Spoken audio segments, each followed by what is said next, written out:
The MPD has some explaining to do. Vince Carter hangs up his jersey, and could DC turn into a state? Hey everyone, Bello Youngfellow here with Millennial Minutes, here to give you a recap of this week's hottest topics.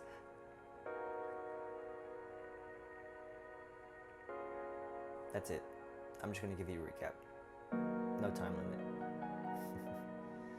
Cue the intro.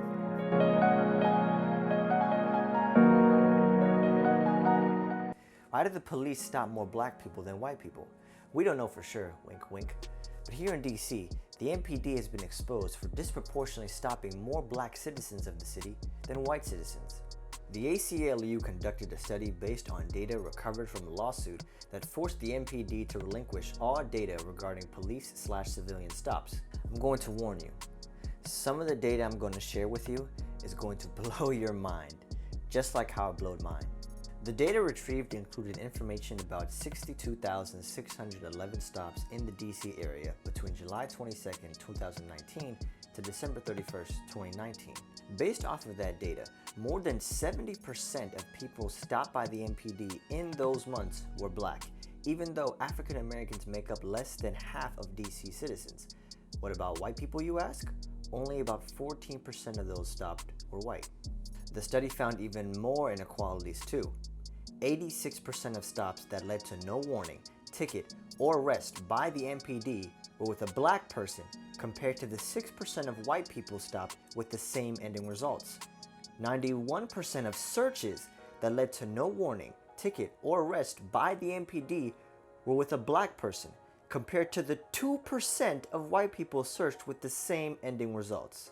The ACLU argues that within these stops, and even stops happening to this day, African Americans are having their civil liberties violated by the police on a daily basis. The MPD said they managed to confiscate 700 guns off the streets thanks to these stops. However, Mayor Muriel Bowser stated she wants to review the data with the chief of the MPD before she makes an official comment.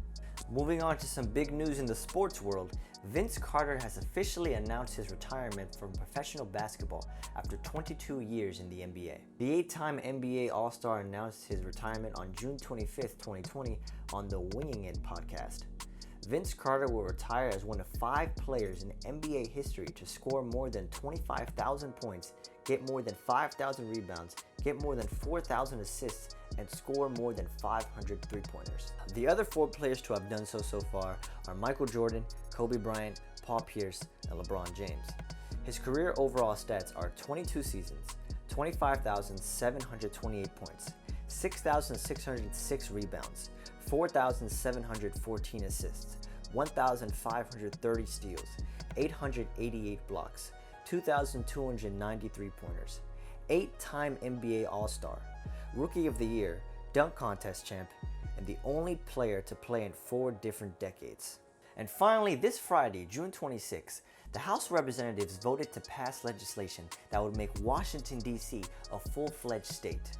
The legislation had 227 co-sponsors. It passed 232 to 180, with 19 members not voting. The lone Democrat to oppose the bill was Representative Colin C. Peterson, whose Minnesota district heavily supported President Trump in 2016. No surprise there. Some of you may not be aware, but this isn't the first time DC was favored for statehood. Back in 1993, a similar legislation was presented to the House of Representatives, but it was struck down as it only managed to secure 153 votes as opposed to the 227 votes against it. But this time things have changed. As DC has changed over the course of the years, the city's infrastructure has evolved to match the likes of New York City and Los Angeles. Moreover, DC is home to more than 700,000 residents. To put that in perspective, we have more people living here than in the states of Wyoming and Vermont, respectively. Jenna Portnoy of the Washington Post wrote about how the issue of DC statehood is a civil rights issue that's changed over time due to our current political climate. She writes, DC statehood has become a civil rights litmus test for the Democratic Party's left flank, particularly because the once majority African American city, home to historically black Howard University and a rich tradition of black music from jazz to go-go, still has a population that is 46% African American. Even though the bill has been passed in the House of Representatives, it is expected to die in the Republican-controlled Senate chamber. Sounds like the people here in DC will have to wait a bit longer for statehood to be finally achieved. Alright guys, that's all I have for you for this week.